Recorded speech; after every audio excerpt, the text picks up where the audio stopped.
Sometimes you just gotta kind of just get your wheels spinning again, and then you feel it. I feel like each person has this crazy, weird puzzle piece of gifts. You can do all these kinds of different things, and it's my perspective that they're all pieces of a puzzle that come together, but it's your individual puzzle. If you can put those things together, it kind of makes sense purposefully for you. At some point, it's best for an artist to just shake off like what everybody's thinking about you and just be whoever the hell you are. Because why write a song that sounds like just because you think it'll be more palatable? You really want to be pushing the envelope. You just gotta not care what anybody else thinks and just be your own creative, be as weird as you are. Ladies and gentlemen, welcome to the Random Riffs podcast, brought to you by Jam Hut Studio. I'm your host, Peter Karras. Our mission here with Random Riffs is to provide a platform for original local musicians to showcase their greatest hits. And a big shout out to our team, The Weekly Wanderer, Connor O'Sullivan, covering all your live local performances, updates, and Ali Sun with Honey Lux Production. Ladies and gentlemen, welcome to the Random Riffs podcast, where we bring awareness to all of Long Island's local original musicians by getting a little bit of the essence of what got them started in music and what allowed them to cultivate their skills as a musician. Today, we have a very special guest. She's got the soul to make you jump out of your seat and the energy to light up anyone who hears her perform. Ladies and gentlemen, Kelli Baker! Welcome, Kelli. Welcome to the pod. Thank you for having me. Absolutely. Thanks for coming to the Random Riffs podcast. So tell us a little bit about yourself. Who is Kelli Baker? I'm a Gemini. Oh. And well, Dangerous. I am, but I'm a musician. I'm a mom, and I've lived in New York since 2012, and I'm originally from Arizona. Oh, wow. So I took a lot of time off of music, even though it's been a part of my life, my entire life in one way or another. And I went professional in 2021 after jumping back in, and it's been a wild ride since there. Yeah. Okay. Since then. Yeah. Okay, that's awesome. So when did you get started? Like, when were you like, all right, you know what, music is something I want to explore? At what age would you say? Since I had sentient thought. Since I had awareness in my mind. You felt the mind. notes in your bones? Yeah. That's awesome. Yeah. Wow. In your soul, there was a calling. Yeah. What did you start with? Church choir. Oh, wow. Yeah. Yeah. Okay. What kind of church? Oh, and my mom went to a Baptist church. So my grandmother did the choir, and then she did the choir, and I did the children's choir. That explains Yeah. that soul that you got in your singing. Dang, girl. Okay. Wow. All right. So, okay. On a scale of 1 to 10, what level of satisfaction does performing bring to your life? Wow. Well, it brings purpose to my life because I feel like I'm finally, now that I'm fully committed to it, the way that I feel like I was intended to be committed to it. Like, you know, there's unrest until you really lock into what you're supposed to do. It brings me immense satisfaction and the greatest joy, and of course, lots of frustration at different aspects of it. But none of that would ever change me from doing something else because I do feel like I'm just aligned with my purpose finally. Like I spent my whole life wondering, you know, feeling good about what I was doing, but not really feel like I was doing what I was supposed to be doing. So you were like beating around the bush a little bit in the beginning. You were kind of like dabbling, but now you're like locked. You're fastened in to what you're doing. Right. So you're, you know, full force. Right. Yeah. I love that. What was going on between that period when you weren't performing between 2012 and 2021? So, you know, I did all like the high school church choir. I was in rock bands. I did all kinds of different stuff when I was in Arizona.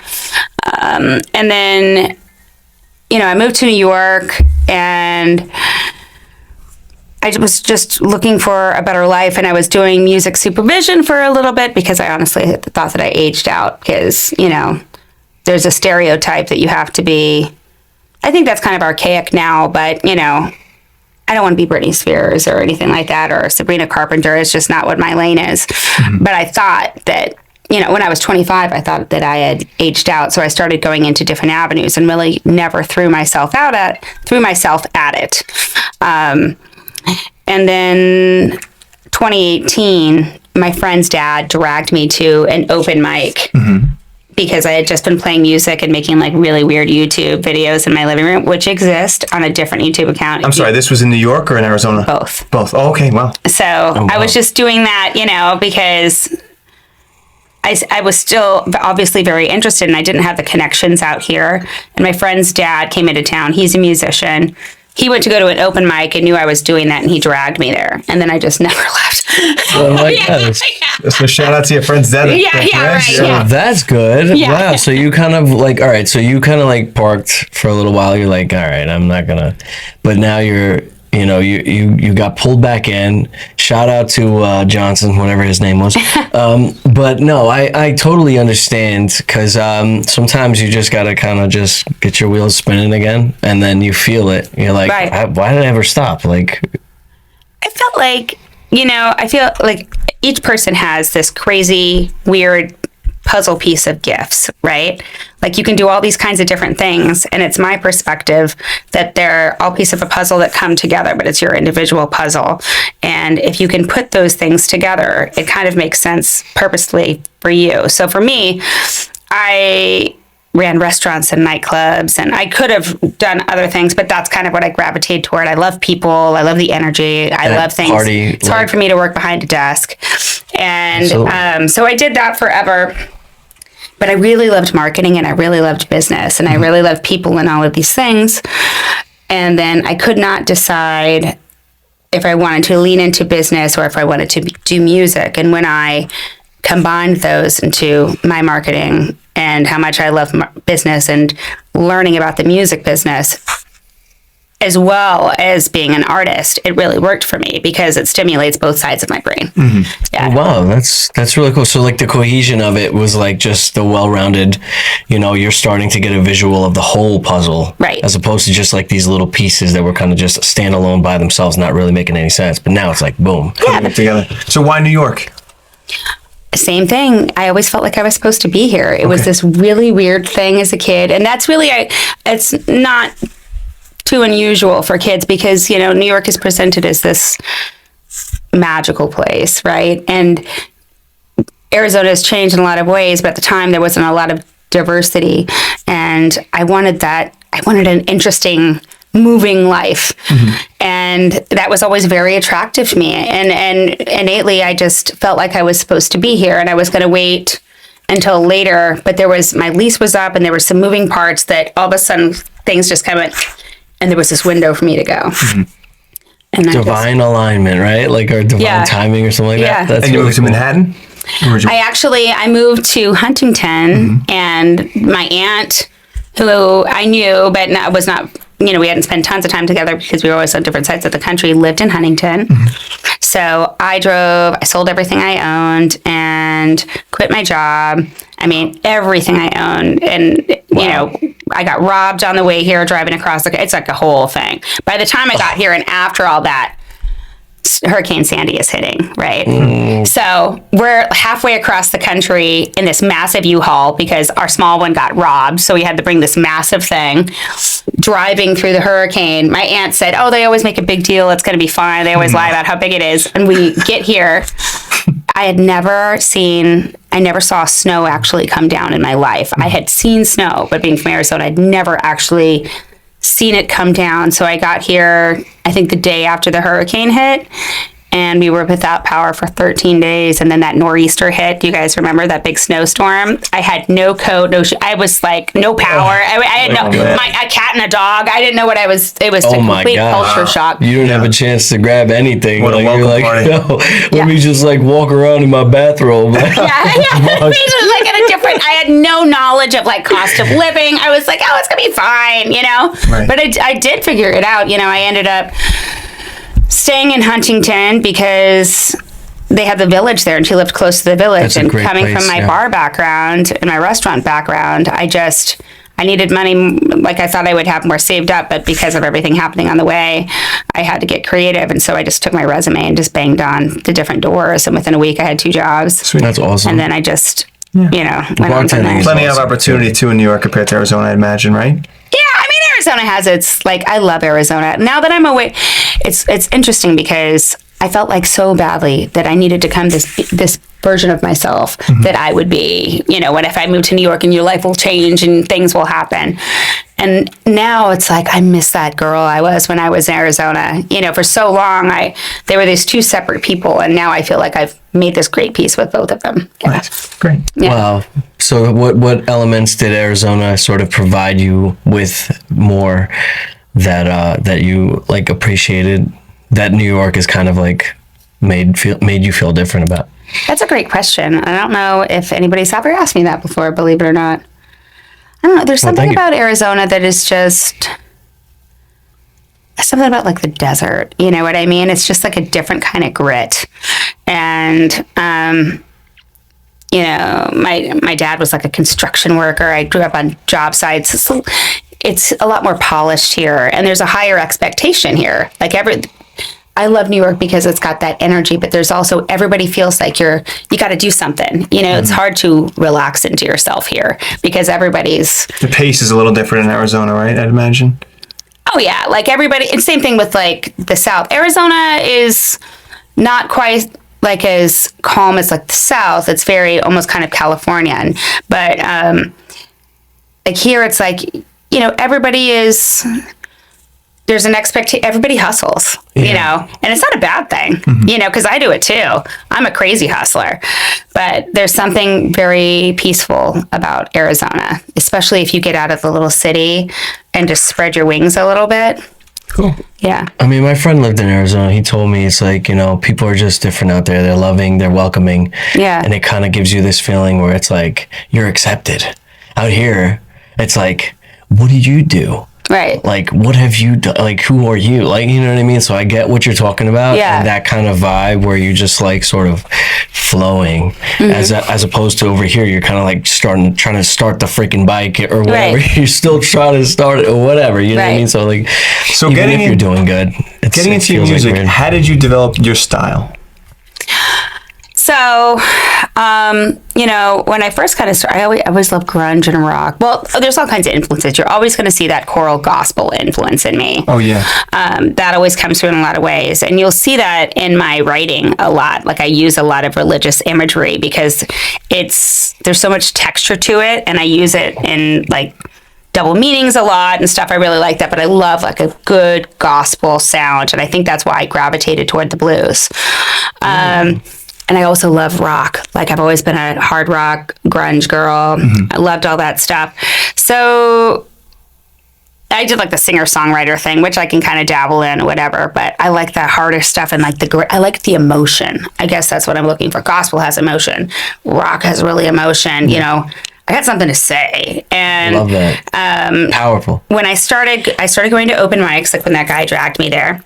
And then I started making my way to jams, right? And that's kind of your next level up because instead of sitting there with the guitar alone, then you're playing with other musicians. And that's the number one thing I encourage other people to do if you're trying to get out of your living room is number one, you got to go to an open mic. And another thing I encourage is all those people there, you have to encourage the people that come because everybody sucks. You know what I mean? Everybody starts off and you suck. And the difference is you have somebody that encourages you to come back so you don't feel like total total crap, I absolutely love that idea because when you're around other people, I don't know if you feel this, but everyone's got intuition, and if someone's better than you are, it's almost kind of like, yo, you know what? Let go of your limitations a little bit. Yeah. Get comfortable. Right. Do a little bit more, and like without you even trying or knowing, it just happens. You just become more relaxed and you just like relax into what sound you're going to have and develop as you go. Right. It's so incredible. I actually, this is how this all got together, just being around, very musically inclined people and just sort of having the opportunity to just let it go, and not be sitting and being afraid kind of allowed me to just sing a little bit more. And he's a great singer. No, stop it. I think you're pretty good. I appreciate you. So that's how this kind of. Do you have an album that changed your life? I have many, but I think there's something about music that you listen to when you were young, right? Yeah. That really, like, that everybody gravitates toward that, because that's when you're really coming into yourself as like this bigger person with these big emotions, and you're trying to fill out the world. And when you're young, they're really big emotions you don't know how to place. And, for me, like, I went through my first breakup and I listened to Tori Amos, and she had this album called Boys for Pele.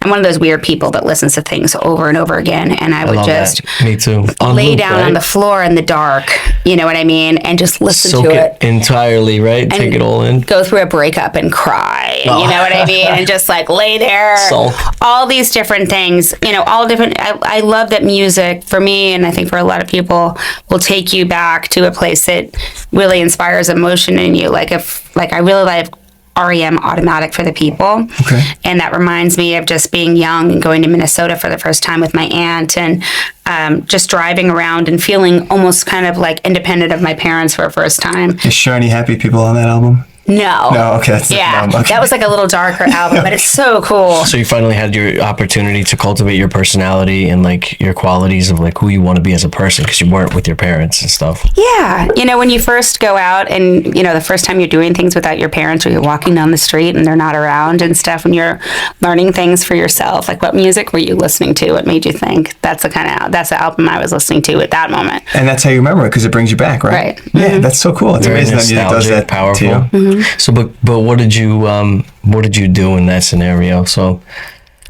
my aunt she's fantastic, and she never married, and she was like very decadent. She is very decadent, I should say. She moved back to Arizona, but she's the one I moved in with for a short time when I moved to Huntington, and she took me off the streets. Oh, wow. I moved here in my U-Haul, you know what I mean? She took me in so I could find a job and get settled and everything like that. But she did things that I had never seen before. Like, she took me to a really fancy French restaurant, and she lived in this artsy neighborhood in St. Paul, and she let me go check out movies by myself. And she just like, well, I'll see you. I have to go to work. I'll see you in 8 hours. And I was like, okay, yeah. And then I'm looking, I'm buying food and stuff. It's like very exciting. That was like Kinda my like first Home time. Alone. Yeah. More like the Fresh Prince of Bel-Air, but you're like the female version. Yeah, but with like good French food and art supplies, and I was there, and I'm like, maybe I'm a painter. I'm like, like painting with all her different stuff. But that was, my first segue into, then that's when I started. To like the elegant area, right? Like in your mind, like because she was like, you're saying decadent. Yeah. She loves, like, she eats the good food. She drinks the good wine. Mm-hmm. She just lives life how she wants it. That's one thing about my father and my aunt, is they have this thing where they just don't care about anybody and just live their life how I want. And I find that very admirable. Mm-hmm. Yeah. I love that too. Yeah. That's, in a world where the society and everyone's kind of like, oh, we got to do this and this and this and this, being able to just kind of like be how you want to be, right, is incredible. It's like an act of rebellion. How do you, I know we're bouncing all over the place here, and I kind of like it. Songwriting. Mm-hmm. What's your process? It depends. Sometimes I have to sit down and write, but what really the best work comes to me. It's weird because my brain works like I always have to be doing two things at once. So a lot of times thought comes to me when I'm driving, because you've got that meditative state while you're driving. And for some reason, my creative mind starts to go. Yes. Sure. So I'll throw my voice recorder on and I'll sing into it. And then I just have tons of that. And then, I also will, if the moment strikes me or if I'm feeling emotional about something, I'll write. And then when it's time to put a song together, like I might hum the line and then figure it out when I get home. But I have, again, these different puzzle pieces, and then they just come together how they do. And then you're just like, all right, that's my song. Yeah. And So these will just be thoughts in your head, or like a tune you hear in your head that you just record. Yeah, it'll be like if I'm emotional about something, or if I'm thinking about something, I'll think of a poetic way to express it, And I'm not even really intentionally trying to do a song. It just pops in my head because my brain is always going. Mm-hmm. And then I'll think, wow, that's really cool.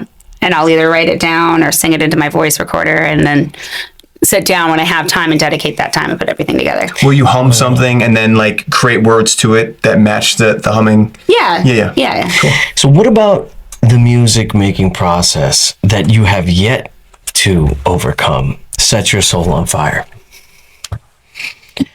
Like, what about music Set Your Soul on Fire that hasn't really come yet? You know what I mean? Like, you're still in the, like, what excites you? What excites me? Not stuff that you've already mastered and that you've already done, but like, you know what's happening with me. And so I have a new album that I just recorded, that I was actually I did a little backup vocal part earlier today in Huntington, but we recorded it down at Ocean Way in Nashville with this producer, Zach Allen. And it's called Mother. Zach. All right. It's called Mother? Mother. We had an artist last week. His album was called Father. Oh, really? That's pretty fun. And it's like, it's so interesting because as I come into myself as a woman, and everybody ages and whatever, I just look at things from a different perspective. I see my artistry from a completely different perspective. When I was young, I wanted to be like a star. You know, that was what was attractive to me, you know, and also the creative thing, but all of that, I was led to that. And now as things are going, what really matters to me is my connection with the audience. So that when it's what excites me the most is that I'm learning that this isn't about me at all.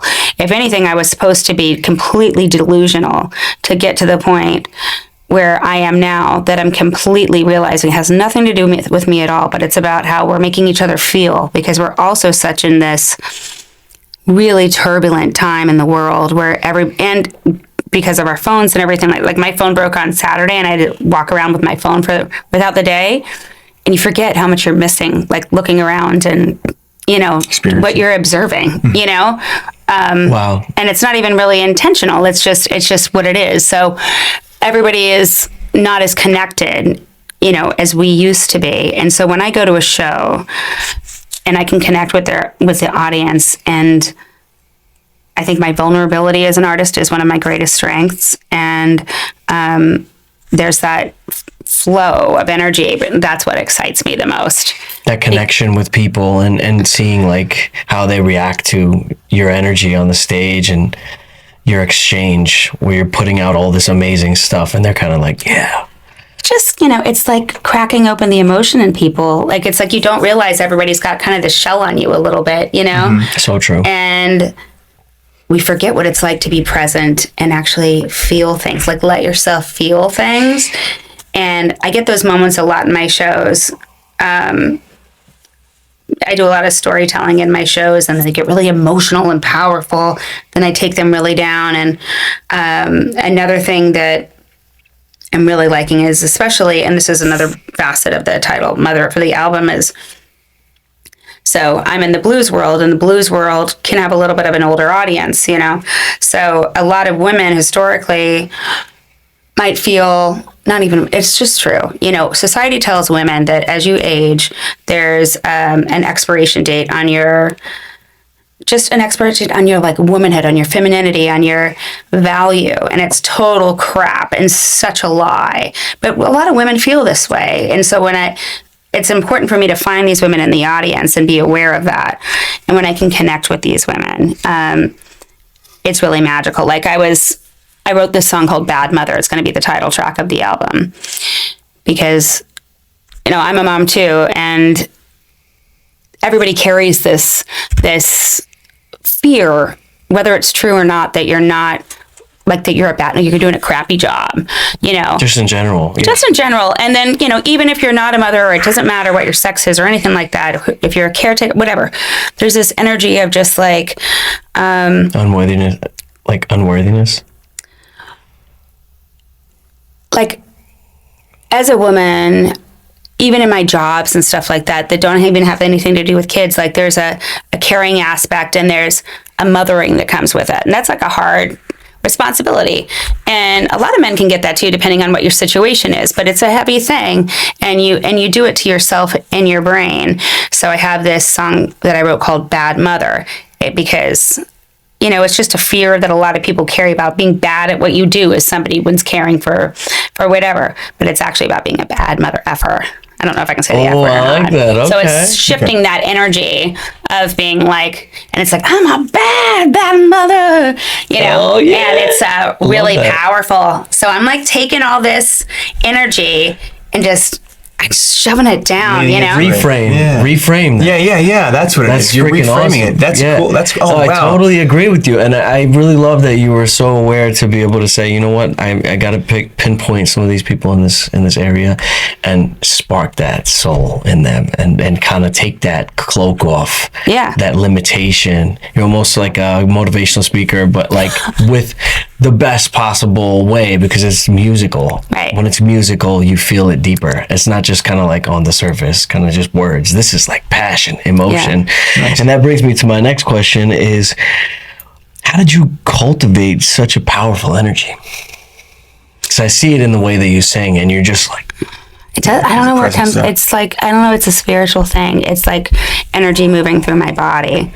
When you asked me where this voice comes from, you know, I was doing the open mics, and then I did jams. And what's kind of cool about the jams? So that's your next step up. You start the open mics, and then you go to a jam. Then you could test yourself playing with other players, which is another. That's how you get really good. And a lot of people at those jams, they all play the blues, right? Because it's kind of like a universal language of music. Right. And as I'm doing that, I'm like, I like this because it gets all this emotion out. And my voice and what I do, it's just like going to the gym, you know, it's like it's just like building a muscle, you know, and it's like my voice is nothing like it was 5 years ago.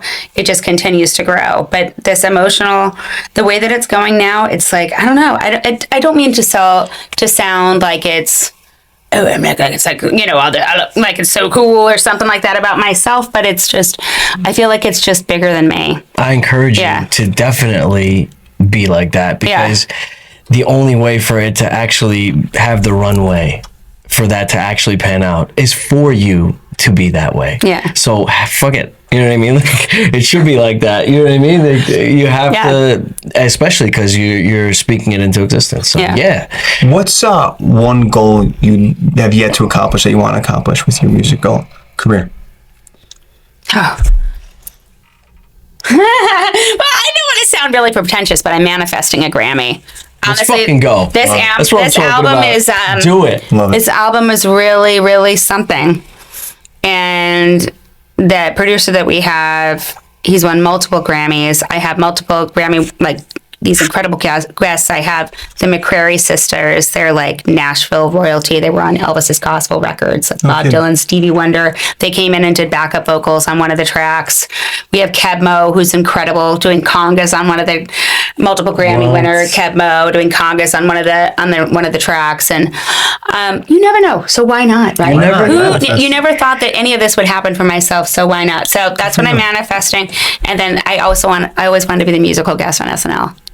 Oh, nice. I could totally see you doing that. Awesome. I could totally. I never heard that. I just wanted to host SNL because I like doing funny stuff. Yeah. Too. I used to always want to do that. No kidding. That's awesome. Shout out SNL. Lauren Michaels. We're gonna send this your way.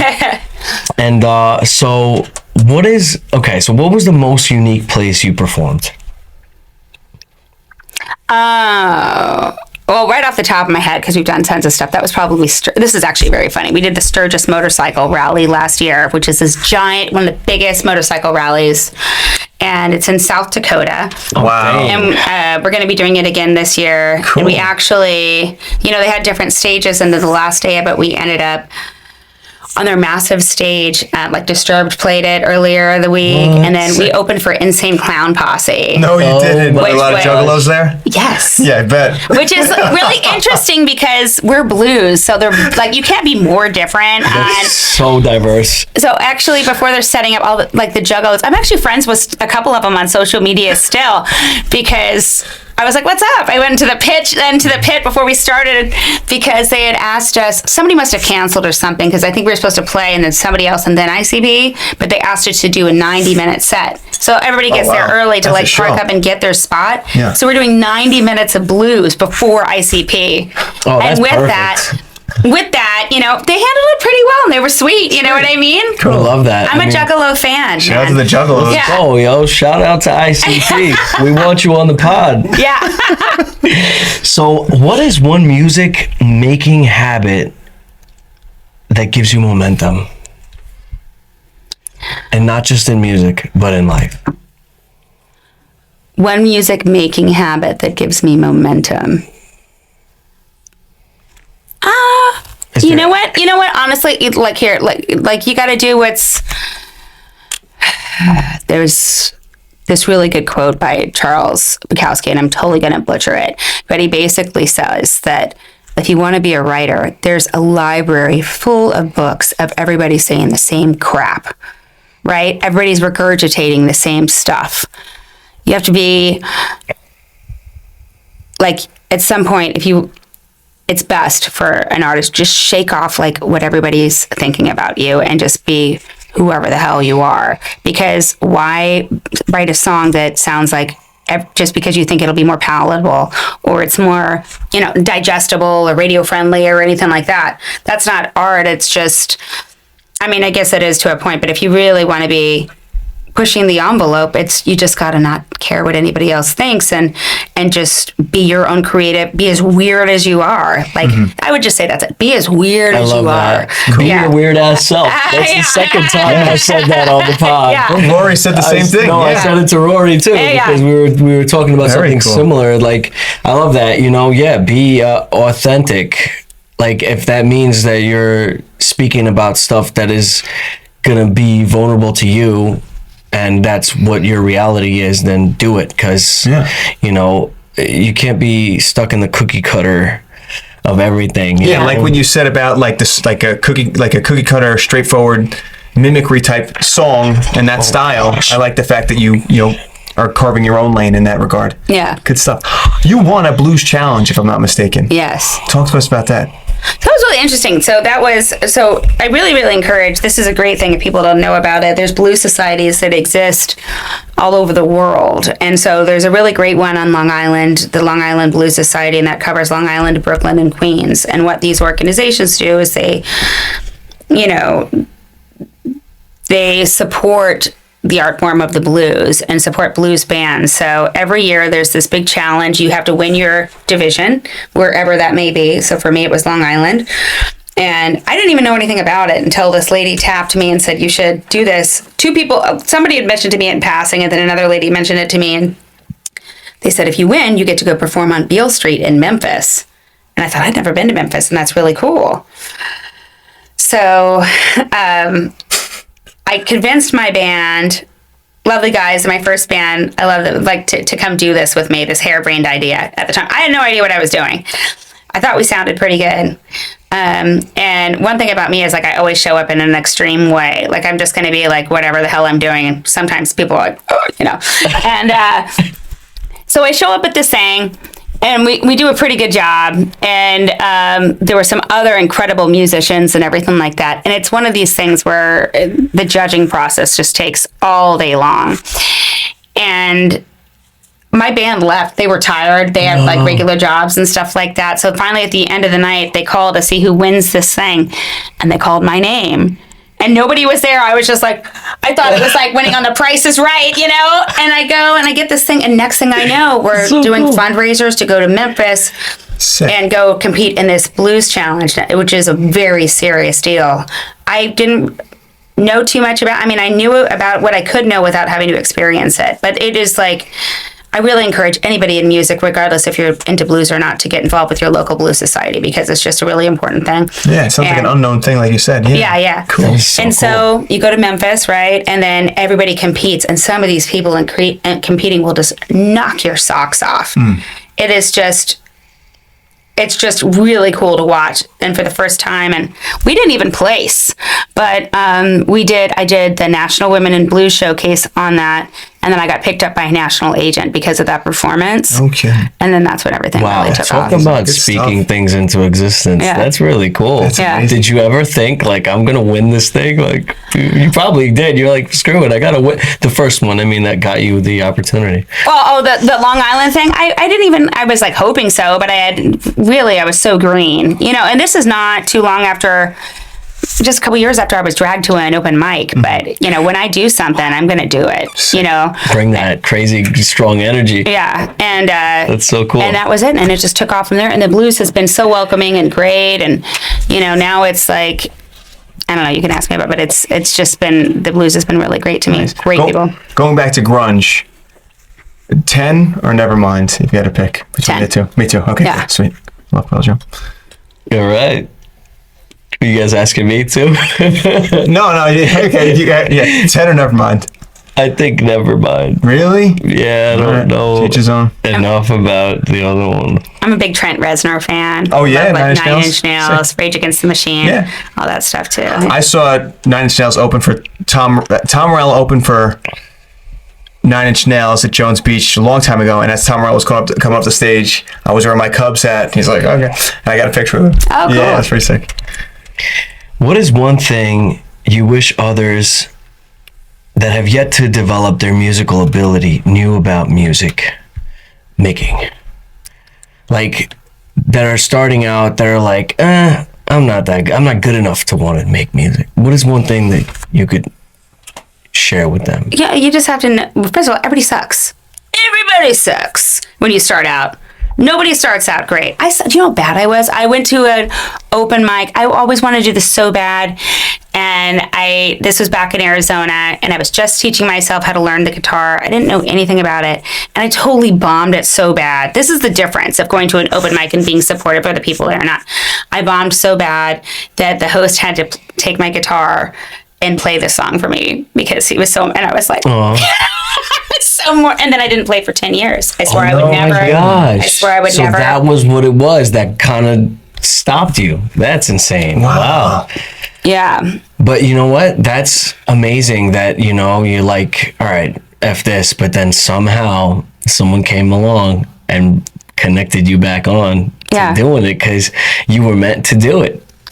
I feel like you can, I really feel like everybody, when you're a kid or when you're younger, that's really in touch with what you wanted and who you were then is really kind of who you are. Like, that's why your family and friends that knew you from when you were young really have a better understanding of who you are, because as you get older, it's just like the world, you have to adjust to the world and stuff like that. But as your soul, this is kind of who you are. It's hard to remember that, though. If you've been, twist and turn and, so many scenarios and so many things and so many emotions, how do you go back to that person that you used to be? You just got to remember that you can. How do you remember what it was? I don't know. You got to figure it out. I don't know. But it's like whenever I tap into who I like, who did I want? Like, I posted a picture on Saturday, and PJ and I, it's my fiance, and he and I were outside of Lincoln Center, right? And our friends from my management team, Kingfish Ingram, he did this big blues jam. Oh, you saw Kingfish? Yeah, we had the same management company, kidding. and so we went to that. And shout out Kingfish. Yeah, Kingfish, no joke, man. And you ever jam with him? I've opened for him before. Sick. Yeah, Kingfish, we want you on the pod. Yeah. I wish. But they did this massive blues jam, and it was really incredible. It was all these incredible artists, and just we got all dressed up for it, and I always wanted to live in. Here I am in this dress, having this happy life in New York, and I'm on stage, and I thought, well, I just did everything that that's what I wanted to do. Right. And I have to be present, because anything that you do, I could walk out and just a bus could hit me. You know what I mean? You never know. So you got to be it's scary. In your moment.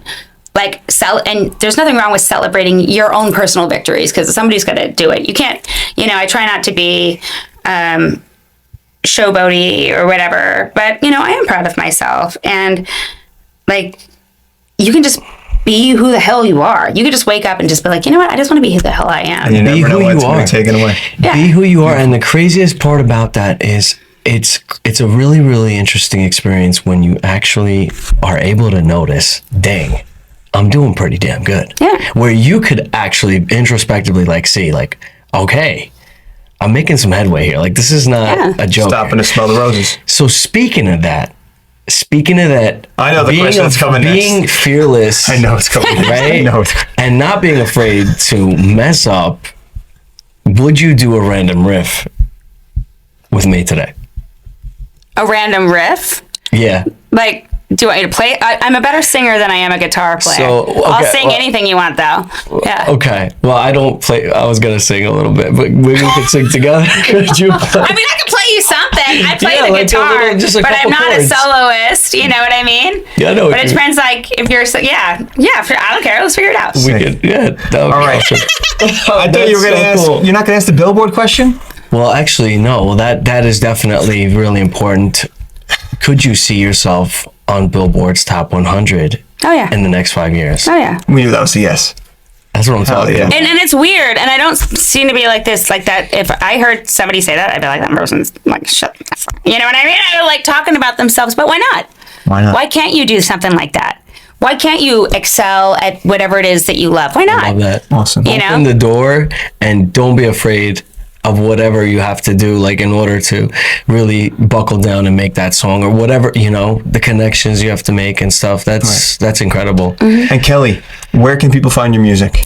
So my social media, most everything is Kelli Baker Music. It is Kelli with an I have to say, because a lot of people get that. Don't realize that off the bat. So Kelli Baker Music, Instagram, Facebook, TikTok, YouTube, it's all the same handle. Spotify is just Kelli Baker. And my website is kellibaker.com. Shout out to Kelli Baker, ladies and gentlemen. Kelli Baker, everybody. Thank you so much. You're welcome. That's what I'm talking about, bro. Yeah. Hell yeah. Yeah, sure. So cool. So this is one of my emotional songs this is Blood on the Nile, and this is kind of like an anthem song that I do, and I wrote this a couple of years ago. And you know, you would think that I like that you can take different interpretations for songs. So you might think it's about love, but it's not. It was about a professional relationship and being pushed into a direction I didn't feel like I felt in. So Blood on the Nile. Like I said, I use that religious imagery. So there was the plagues in the Bible of the blood on the Nile, of just like, you know, Wow. things are going down. That's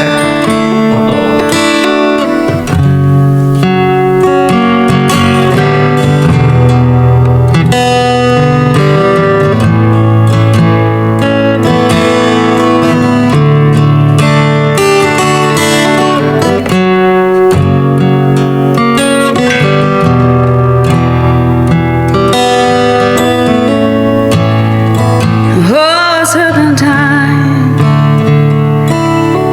I see you shine. Cheshire smile with Nick's head high.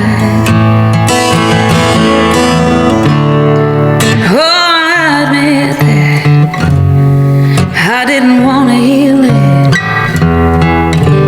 'cause I only wanted to feel it.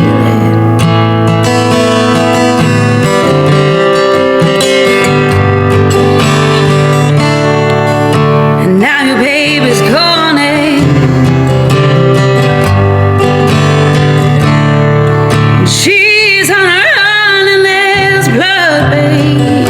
Ooh, on the Nile and the river's gone wild. So stumble I into your perspective when I moved your way, your directive. And before my eyes, ooh, I liquefied. Well, then who the hell am I? Oh.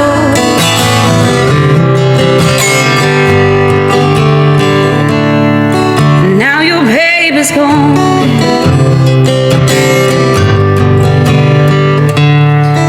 She's on the run and there's blood. Oh, on the Nile and the river's gone wild.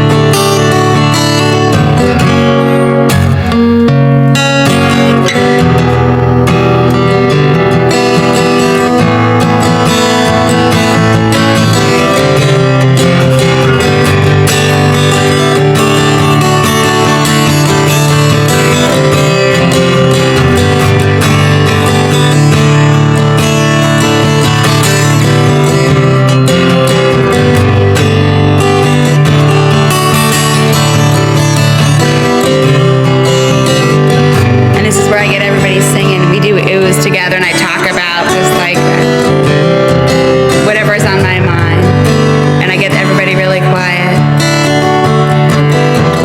Move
is Wicked Way Down.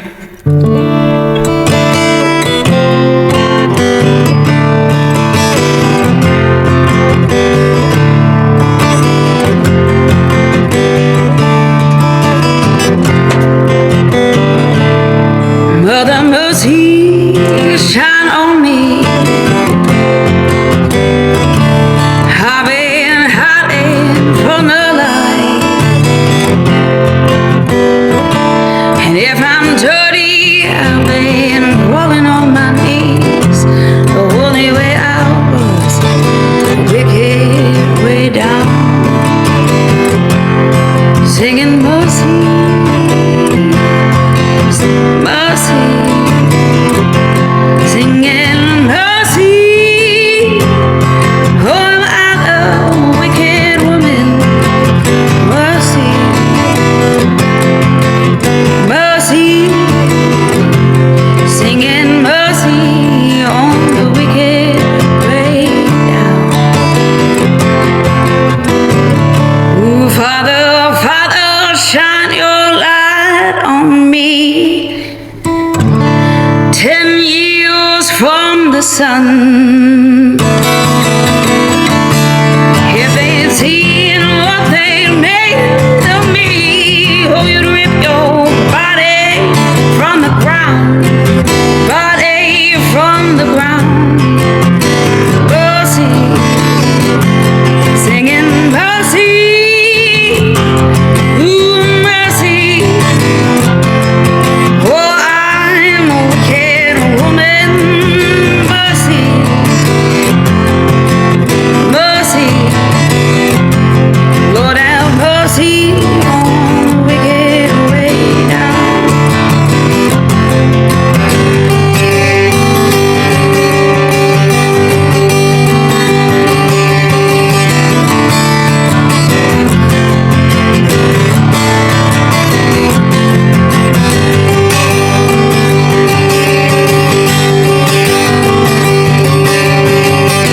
Mercy, oh Lord, mercy. Oh, mercy. Oh, am I the wicked woman? Mercy, mercy. Lord, have mercy on the wicked way, wicked way, wicked way down.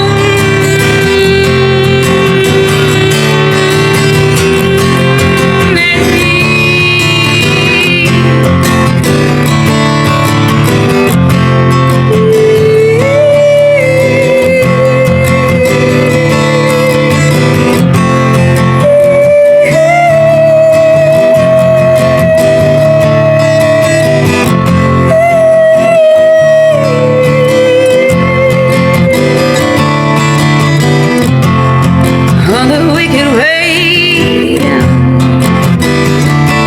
It's much cooler with the band, and then we take this into something.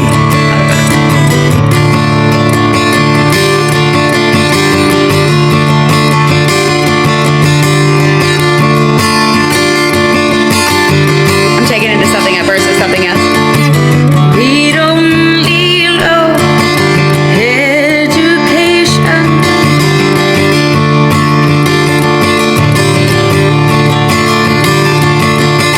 We don't need no heart control.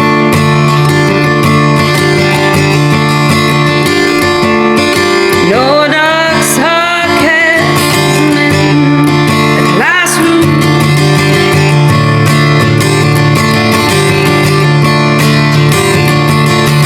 Teacher, lead those kids alone.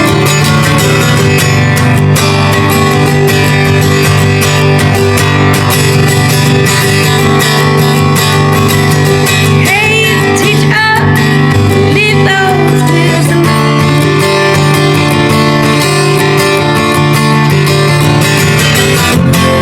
All you to see, another brick in the wall. I don't know, we put in all different stuff, but like, yeah. Sounds a lot cooler with like the band and the drums and stuff like.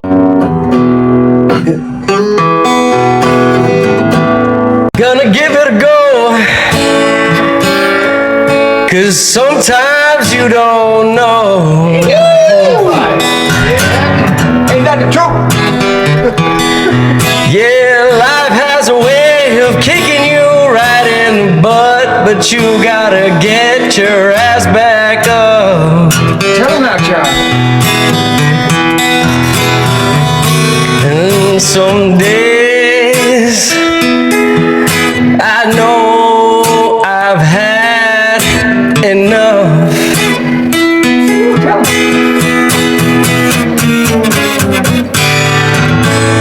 But you can't give up because it's only one way, and that way is up.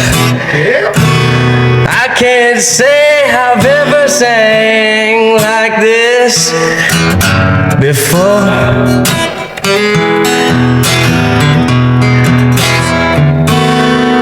It's all new, and I am singing straight to you.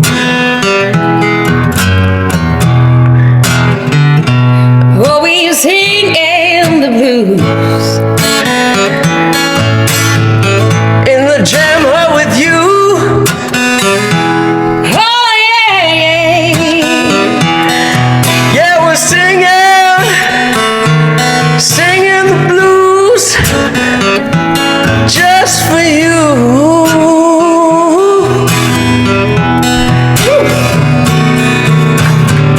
Hard when you can't find words, struggling to be heard, trying to find your way, brand new kind of day. You got the random riff blues.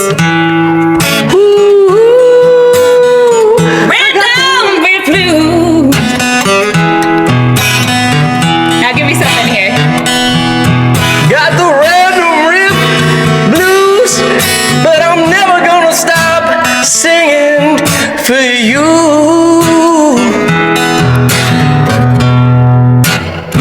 Yeah. 'Cause sometimes the words will come, and if I just give up, then I won't have the song to give you. So I'm gonna buckle down and give you everything, everything that I've got. Even if it's not the best, to me it's all I've got. So you take it with a coffee and a smile, or you just can just kick up and go down the road. 'Cause I don't give a hoot. I have an idea. What's that idea, Kelly? I gotta wait till the beginning of the verse.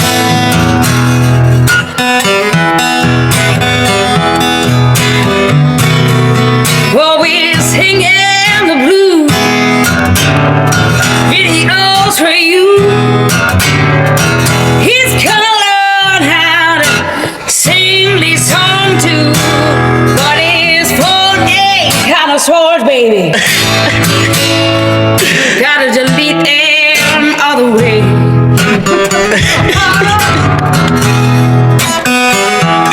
Yeah, Delete that Instagram. get that TikTok off of your phone. Out the way. There we go. Okay, keep going. Give me the no storage blues. We got no storage, and I got no lyrics, and I don't know what the hell You're